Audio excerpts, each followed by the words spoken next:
Hello everyone, मैं सलाहुद्दीन। बात करेंगे direct store and business management के टॉपिक टेंडर। इससे पहले हम लोगों ने पढ़ा selection of supplier and credit information. इसके बाद नेक्स्ट टॉपिक हमारा जो है वो है टेंडर। हम इसमें पढ़ेंगे टेंडर होता क्या है, टेंडर के कितने टाइप्स होते हैं और क्या चीज़ें होती हैं जो टेंडर में मेंशन की जाती हैं। तो हम आगे बढ़ते हैं। पहले हम बात करते हैं डेफिनेशन ऑफ टेंडर की। टेंडर होता क्या है? It is an invitation from the owner to the contractor to execute for some work to specified cost in specified time. It is published in the form of tender notice in newspaper, notice board, gazette. It according to the cost of work. यानी tender tender क्या होता है? Tender honour की तरफ से contractor को invite किया जाता है कुछ काम के लिए, ऐसा काम जिसकी प्राइस एंड टाइम फिक्स होती है और इसको पब्लिश किया जाता है न्यूज़पेपर में, नोटिस बोर्ड पे। इस तरीके से न्यूज़ में जो एडवर्टीजमेंट होते हैं, एडवर्टीजमेंट के थ्रू इसको बताया जाता है। यानी एक ऐसा काम जिसकी प्राइस फिक्स है, जिसके टाइम फिक्स है, उसके लिए बहुत सारे ऐसे लोग जिसको हम ठेकेदार कहते हैं, यानी कॉन्ट्रैक्टर को इनवाइट किया जाता है कि कौन इसमें इतनी प्राइस और इतनी टाइम में हमारा प्रोडक्ट बना के प्रोवाइड कर देगा।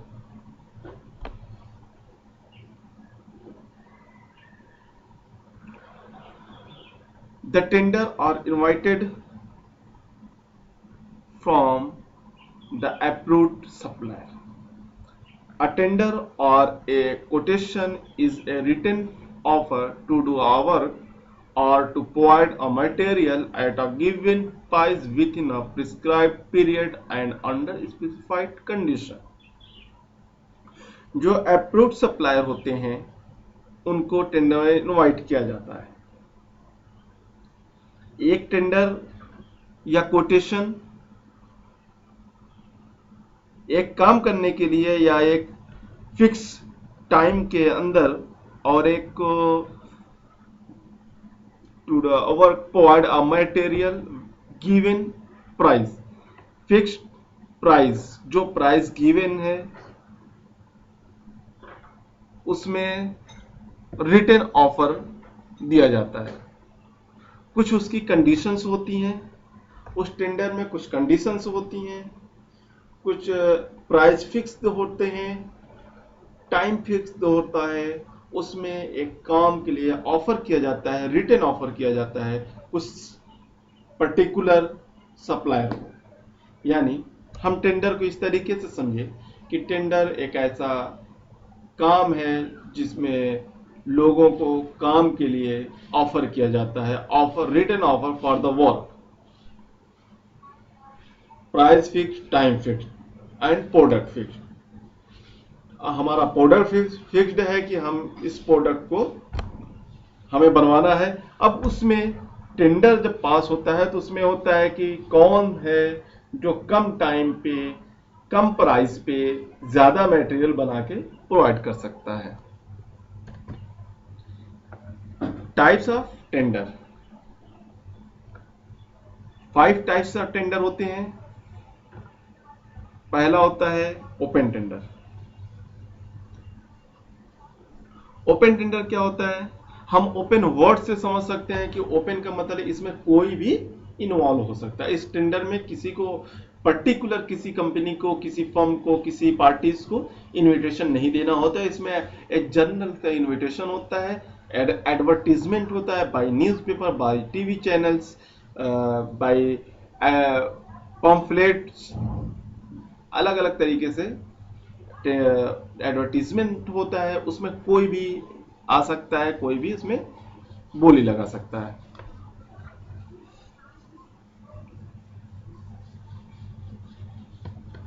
इसमें क्या होता है, these tender are called advertisement when the source of supply are many and total value of item to be purchased is large। इसमें जिसमें आइटम्स की जो वैल्यू है उसकी लार्ज वैल्यू है, और इसमें एडवर्टीजमेंट किया जाता है, एडवर्टीजमेंट के जरिए बताया जाता है, इसमें कोई भी इन आ सकता है। और tender leading by newspaper after receiving the tender from various supplier, a comparative statement of rate as well as terms and condition quoted by different firms is prepared। The method of purchasing goods through open tender is costly and time consuming। After receiving the tender, जब हमें tender different various supplier से मिल जाते हैं, तो फिर उसके statements, उसके rate और टर्म्स कंडीशन को प्रिपेयर किया जाता है, देखा जाता है, कोट किया जाता है। डिफरेंट फर्म जो प्रिपेयर किया गया है उसको एक दूसरे से कंपेयर किया जाता है कि किसमें कौन क्या बोल रहा है, कौन क्या कितने दिन में दे रहा है, किसका रेट कम है, किसकी वैल्यू कम है, सारी चीजें इसमें देखी जाती हैं। और एक सबसे इम्पोर्टेंट चीज है, ओपन टेंडर के जरिए सामान खरीदने के तरीके में कॉस्टली हो सकता है और टाइम कंज्यूमिंग हो सकता है। तो ओपन टेंडर फर्स्ट इसके एडवर्टीजमेंट के जरिए इसके एडवर्टाइज किया जाता है, ओपन होता है, कोई भी इसमें आ सकता है। और ये तब किया जाता है जब इसके purchase total value of items to be purchase large, यानी ज़्यादा परचेज करने की है या फिर उसकी वैल्यू ज़्यादा है।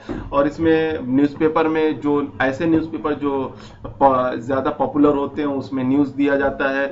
और जब टेंडर पास आ जाते हैं तो डिफरेंट वेरियस फर्म्स के जो होते हैं, जो उन्होंने अपने कोट किया है, जो उन्होंने रिटर्न में दिया है, उसको कंपेयर किया जाता है उसके स्टेटमेंट को, और फिर उसके बाद देखा जाता है कौन उसमें मटेरियल किस प्राइस पे, कितने वैल्यू में, क्या कितना मटेरियल, क्या उसकी क्वालिटी है, क्या क्वांटिटी है, सारी चीजें इसमें देखी जाती हैं।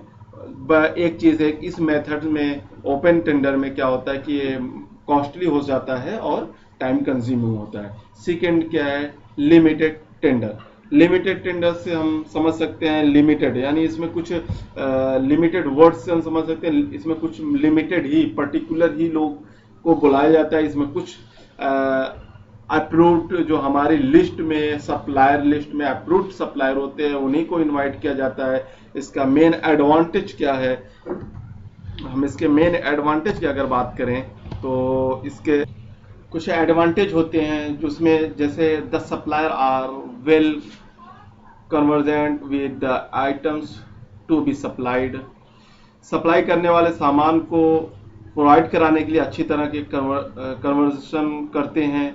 Second is the supplier generally submit realistic quotation because they are regular supplier of this item. Supply करने वाले कुछ एग्जाम्पल इकट्ठा करते हैं, और क्योंकि वो इस आइटम के रेगुलर सप्लायर होते हैं, these are less chance of any error in supplying the items of required specified. Error के चांसेस जो हमारे रिक्वायर्ड आइटम्स हैं वो सप्लाई करने के, उसमें एरर के चांसेस कम हो जाते हैं।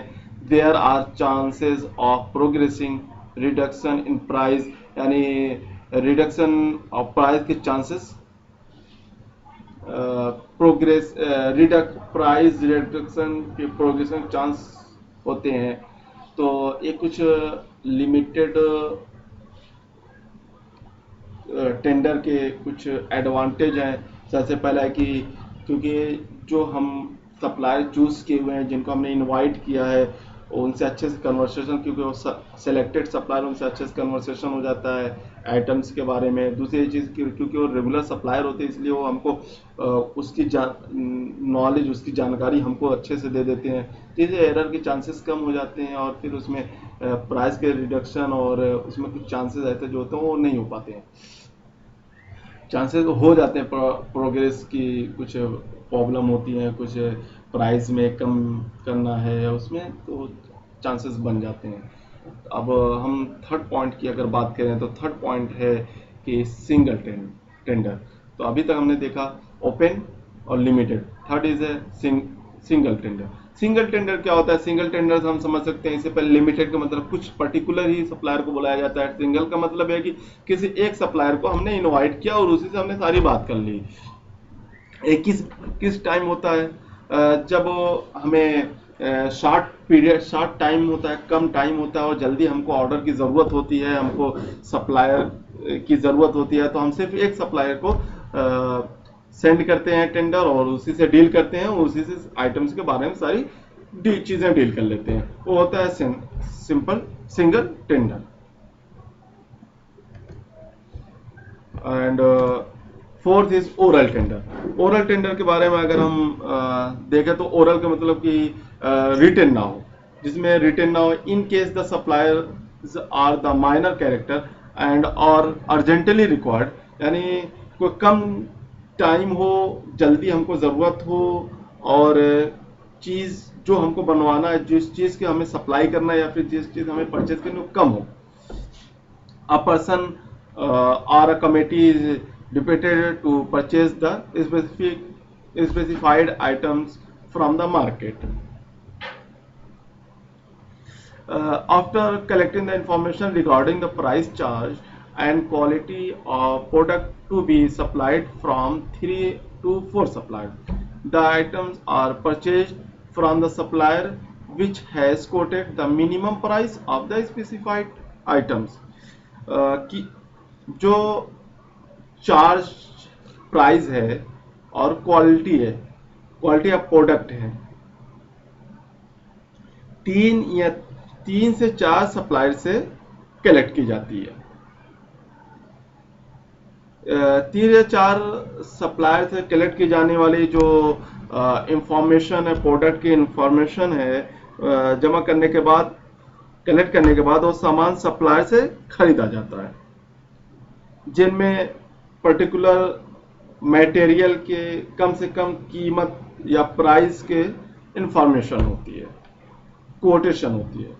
यानी ओरल में क्या होता है कि मैं ओरल के बारे में बताऊं आपको कि ओरल में ये होता है कि जब हमें जल्दी जरूरत होती है और कम मटेरियल की जरूरत होती है, तो हम ओरली, रिटन में नहीं होता, ओरली हम इनवाइट करते हैं, वो सप्लायर आते हैं, हम उनसे बात करते हैं, वो हमको 3 या 4 सप्लायर होते हैं, हम प्रोडक्ट के बारे में बताते हैं, वो अपने प्रोडक्ट की क्वालिटी और चार्ज के बारे में बताते हैं और उसमें जो जिसमें पर्टिकुलर मटेरियल के कम से कम प्राइस के कलेक्शन होता है, उस हमको इंफॉर्मेशन मिलता है और हम उसको देखते हैं, उसके बाद वो सिलेक्ट होता है। Last is global tender. Global tender में हम समझ सकते हैं, ग्लोबल में कौन सा, यानी all world, all countries, world level पे, वर्ल्ड लेवल पे होती है, ऑल कंट्रीज, कोई भी कंट्रीज हो सकता है। The tender are invited from all part of the world, world के किसी भी पार्ट से इनवाइट कर सकते हैं। These are for large contract for supplies foreign countries और when foreign collaboration is required in the proposed project. A foreign countries के जो फॉरेन कंट्रीज से जो सप्लाई है, उसके लिए जब हम इसको इसलिए करते हैं कि हमारी कंट्री का दूसरे कंट्री से कांटेक्ट और जो वहाँ पे कुछ प्रोडक्ट बनते हैं, जो हमारे यहाँ प्रोडक्ट बनते हैं, उसको लेन देन कर सकें। और दूसरी चीज सबसे कि इसमें हमें जरूरत पड़ती है प्रपोज प्रोजेक्ट में हमको फॉरेन कंट्रीज के हेल्प की जरूरत होती है, तो हम फॉरेन कंट्रीज से कुछ कॉन्ट्रैक्ट, लार्ज कॉन्ट्रैक्ट के लिए इनवाइट करते हैं।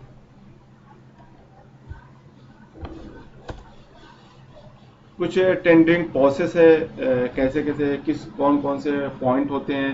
फर्स्ट होता है प्रिपरेशन। इसमें क्या होता है, टेंडर को प्रिपेयर किया जाता है, उसके बाद अप्रूवल टू टेंडर, फिर उनको बुलाने के बाद, उनको इनवाइट करने के बाद, सप्लायर इनवाइट करने के बाद अप्रूव किया जाता है। डॉक्यूमेंटेशन होता है, इनविटेशन होता है। पहले तो ये होता है कि प्रिपरेशन की हाँ टेंडर होना है, फिर जो अथॉरिटीज है उनसे अप्रूवल होता है, फिर डॉक्यूमेंटेशन होते हैं, फिर इनवाइट किया जाता है। प्रोसेस होते हैं कुछ, उनको इनवाइट करने के बाद उनसे इंफॉर्मेशन कलेक्ट करना, फिर उसके बाद किसी एक को टेंडर सौंप दिया जाता है। The tender notice containing the following information, कुछ इंफॉर्मेशन होती है टेंडर के पेपर पे। कुछ इंफॉर्मेशन जो होती है वो ये होती है कि name and detail, specification of material to be purchase, जो परचेज करना है उसकी नेम और detail, quality, quantity, period of delivery, कितने मनी हमको डिपॉजिट करनी है, terms and condition, date, time, place for receiving and opening the tender, सारी चीजें उसमें मेंशन होती हैं। तो एक छोटा सा टॉपिक है टेंडर, जो टेंडर चार टाइप के होते हैं। First is open, second is single and limited, oral and global. तो ये छोटा सा टॉपिक था जिसको आज हमने कवर किया। थैंक यू, उम्मीद है कि समझ में आया होगा। Any problem so comment me. Thank you.